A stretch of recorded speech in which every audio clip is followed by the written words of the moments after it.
আসসালামু আলাইকুম, কেমন আছেন সবাই? আশা করি ভালোই আছেন। তো আজকে রান্না করলাম মুরগির বিরিয়ানি। যারা আমার ফেসবুক পেজ থেকে দেখতেছেন তারা আমাকে ফলো করে পাশে থাকবেন, আর যারা আমার ইউটিউব চ্যানেল থেকে দেখতেছেন তারা আমাকে সাবস্ক্রাইব করে পাশে থাকবেন। সবাই আমাকে সাপোর্ট করবেন। তো সবকিছু রেডি করে নিলাম।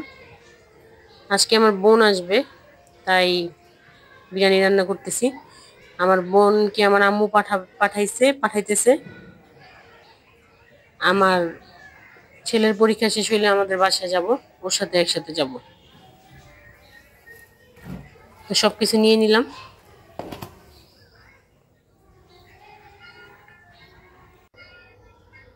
এখন সবার আগে মাংসটা বসাবো। পেঁয়াজ দিয়ে দিছি, তেল দিয়ে দিছি।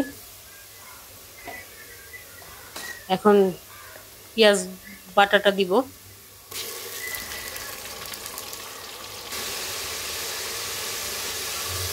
আদা রসুন বাটা দিব, জিরা বাটা দিব, টমেটো দিব, লবণ দিব, মরিচের গুঁড়ো দিব।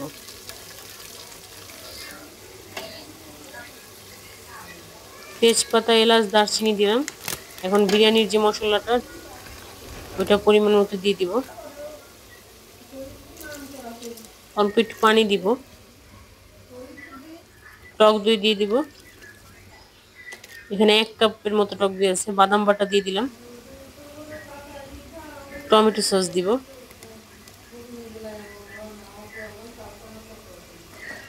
কাঁচামরিচ দিয়ে দিব।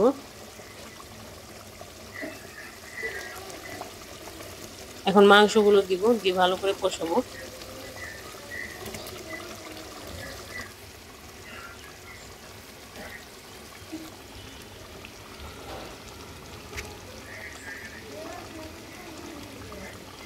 ঢেকে দিব।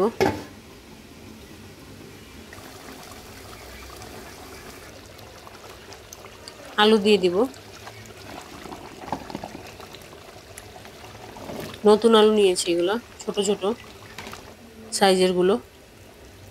এখন দুধ দিয়ে দিব, ঢেকে দিব। এটা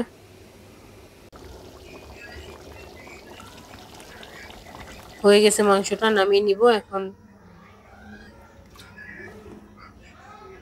পোলার চালটা দিয়ে বিরিয়ানিটা বসাবো। পোলার চালটা তেল দিয়ে পোলার চালটা ভেজে নিলাম। মাংসগুলো দিয়ে দিব, ভালো করে মিক্স করে নিয়েছি। এখন গরম পানি দিয়ে দিব,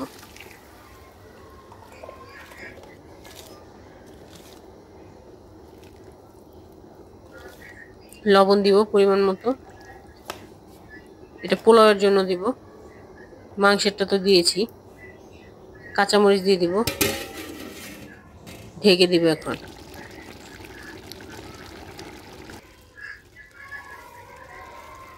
এখন ভাবে দিয়ে দিব, পানিটা টেনে গেছে।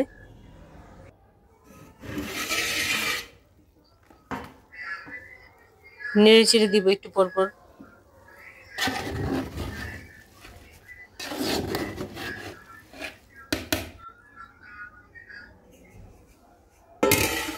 আবারও ঢেকে দিব।